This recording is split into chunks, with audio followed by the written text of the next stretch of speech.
Hello dear students, welcome to Kataria pharmacy. So students, कैसे हैं आप सब? आई होप सभी ठीक होंगे। अच्छे से आपने दिवाली बनाई होगी। तो दिवाली के बाद हम भी कुछ दिनों से हमारे लेक्चर्स कंटिन्यू नहीं थे। अब हम स्टार्ट करेंगे हमारा सेकंड सब्जेक्ट फिजिकल फार्मास्यूटिक्स।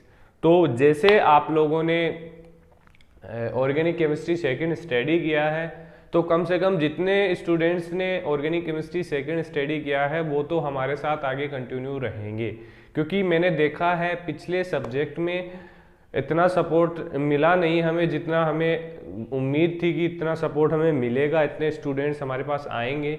लेकिन ऐसा कुछ नहीं था। आप लोगों ने मेहनत की, आप लोगों ने सपोर्ट किया, तो आप सभी को बहुत बहुत धन्यवाद। लेकिन मैं चाहता हूं कि जब ये आगे वाला सब्जेक्ट आ रहा है इस पे अच्छे से सपोर्ट करोगे तो आपको थर्ड सेमेस्टर के सभी सब्जेक्ट के लेक्चर जल्द ही आपको अपने चैनल पे मिल जाएंगे, क्योंकि आप लोगों का सपोर्ट ही बहुत ज़रूरी है। क्योंकि आप लोग सपोर्ट नहीं करोगे, मेरे वीडियोज़ पे व्यू नहीं आएंगे, तो मुझे डीमोटिवेशन होता है, क्योंकि मैं आपके लिए एक्स्ट्रा टाइम निकाल के ही लेक्चर्स अपलोड करता हूं, ना कि मैं फुल टाइम आपके लिए ये काम कर रहा हूं। मैं यूट्यूब पे तो सिर्फ आप सभी के लिए आया हूं, बाकी मैं जॉब करता हूं। तो बस आप लोग सपोर्ट कीजिए। सपोर्ट करोगे तो मेरी भी हेल्प हो जाएगी और आप लोगों की भी हेल्प हो जाएगी।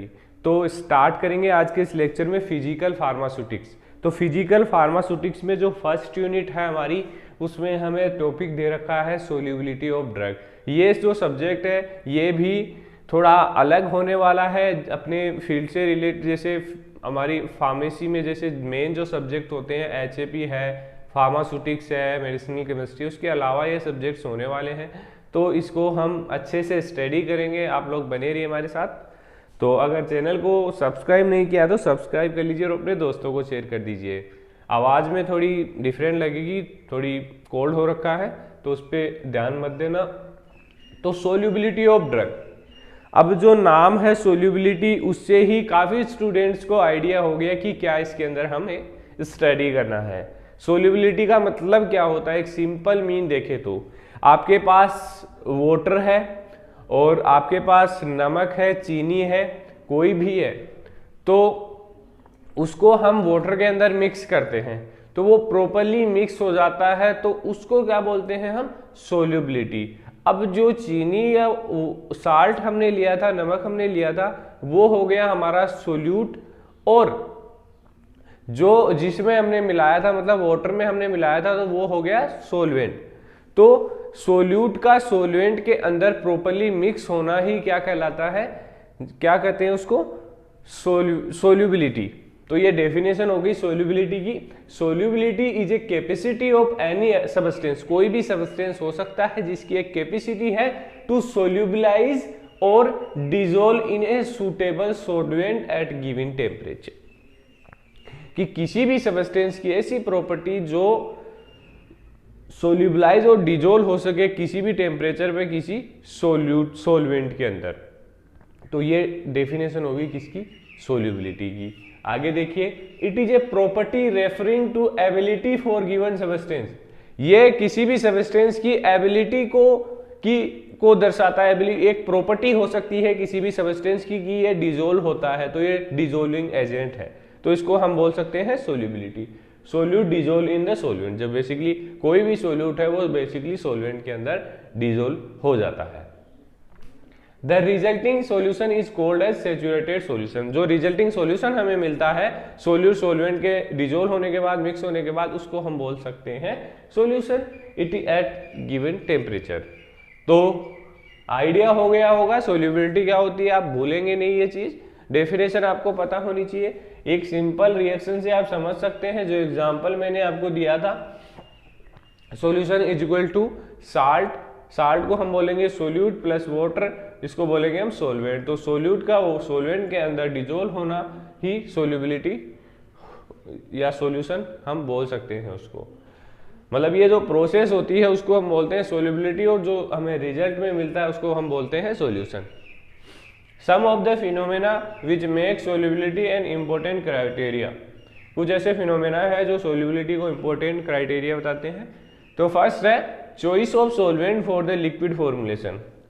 कि कोई भी फॉर्मूलेशन हम बनाते हैं, फार्मास्यूटिकल फॉर्मूलेशन, तो उसमें हमें चूज करना पड़ता है कि कौन सा सॉल्वेंट हमें लेना है। तो वो उसकी प्रॉपर्टी के अकॉर्डिंग हमें लेना होता है कि कौन सा सॉल्वेंट कौन से सोल्यूट के अंदर डिजोल्व होता है, सोल्यूट कौन से सॉल्वेंट के अंदर डिजोल्व होता है। सेकंड है डिजोल्यूशन ऑफ ड्रग। अब कौन सी ड्रग है कौन से सॉल्वेंट के अंदर डिजोल्व होगी, ये हमें पता लग जाता है सोल्यूबिलिटी के द्वारा।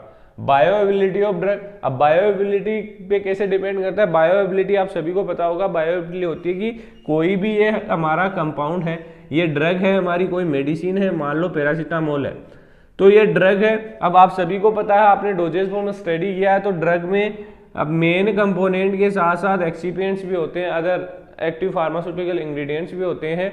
तो उनके अलावा अब ये तो है नहीं कि ये सभी इंग्रेडिएंट्स एब्जॉर्ब होंगे ब्लड के अंदर और अपना एक्शन शो करेंगे, ऐसा कुछ नहीं है। बाकी जो हमारा मेन कंपोनेंट है पीसीएम, जिसकी हमें रिक्वायरमेंट है, वो ही जाके ब्लड के अंदर एब्जॉर्ब होगा और अपना एक्शन शो करेगा। तो जो अमाउंट इसका एब्जॉर्ब हो रहा है उसको हम बोलते हैं बायोएबिलिटी। तो ये समझ में आ गया होगा आपको, ये भी डिपेंड करता है सोल्युबिलिटी के ऊपर। In order to understand solubility of drug, certain related term must be clear to the student. ये जो टर्म है सोल्यूबिलिटी को समझने के लिए, ये जो टर्म है आपको क्लियर होनी चाहिए। इनकी डेफिनेशन आपको पूछी जा सकती है एग्जाम में 2 मार्क्स में, और बाकी ये कंप्लीट इस सब्जेक्ट के अंदर आपको काम में आने वाले हैं ये कुछ इंपॉर्टेंट टर्म्स। तो फर्स्ट है सोल्यूशन। सोल्यूशन किसको बोलते हैं, जो हमने पीछे देखा, it is a system in which solute are completely dissolve in solvent. Solute completely dissolve हो जाए किसके अंदर, सोलवेंट के अंदर, तो उसको क्या बोलेंगे, remain present at the level of molecular size, उसको हम बोलेंगे सोल्यूशन। सेकेंड है सोलवेंट। सोलवेंट क्या होता है, आपने देखा था पिछले रिएक्शन में, सोलवेंट ये हमारा सोल्यूट हो गया। सोलवेंट जिसके अंदर हमें सोल्यूट को मिक्स करना है उसको बोलते हैं हम solvent. It is A component in which solute is dissolve, इसको हम बोलते हैं सोलवेंट। बाकी सोल्यूट हो गया जो सोलवेंट के अंदर डिजोल्व करेंगे, मान लीजिए ये हमारा हो गया साल्ट या चीनी। It is the substance which dissolve in the solvent, solute are always less.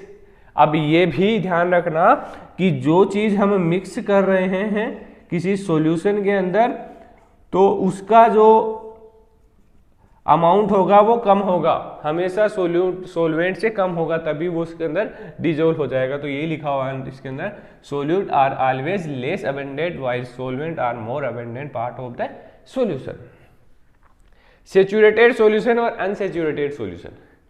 Saturated का सिंपल मीन है कि अगर आपने किसी वाटर के अंदर नमक मिलाया, चीनी मिलाई है, वो कंप्लीटली अगर उसके अंदर मिक्स हो गया है तो उसको हम बोलेंगे सेचुरेटेड सॉल्यूशन, और उसके अपोजिट हो जाता है हमारा अनसेचुरेटेड सॉल्यूशन। तो देख लेते हैं। It is a solution when solute is dissolve up to its maximum limit of solubility at any given temperature and pressure, यही चीज है इसके अंदर। सेकेंड है इसका opposite, it is a solution in which dissolve solute in a concentration below the required amount necessary for the complete saturation at the definite temperature। अब इसके अंदर क्या होता है कि जो सोल्यूट है जितना हमें डिजोल्व उसके अंदर, मतलब कंप्लीटली इसके अंदर डिजोल्व नहीं हो पाएगा सोल्यूएंट के अंदर, तो ये हमारा अनसेचुरेटेड सॉल्यूशन हो गया। तो आई होप ये लेक्चर आपको पसंद आया होगा, अच्छा लगा होगा, और टॉपिक भी आपको समझ में आया होगा। तो अपने दोस्तों तक शेयर कर दीजिए। बाकी हमारा ऑर्गेनिक केमिस्ट्री सेकंड के कंप्लीट लेक्चर चैनल पे अपलोड है, वो जाके देख सकते हैं। नोट्स भी कंप्लीट है, टेलीग्राम चैनल पे जाके आप ले सकते हैं। तो बने रहिए हमारे साथ, मिलते हैं नेक्स्ट वीडियो में। Thank you.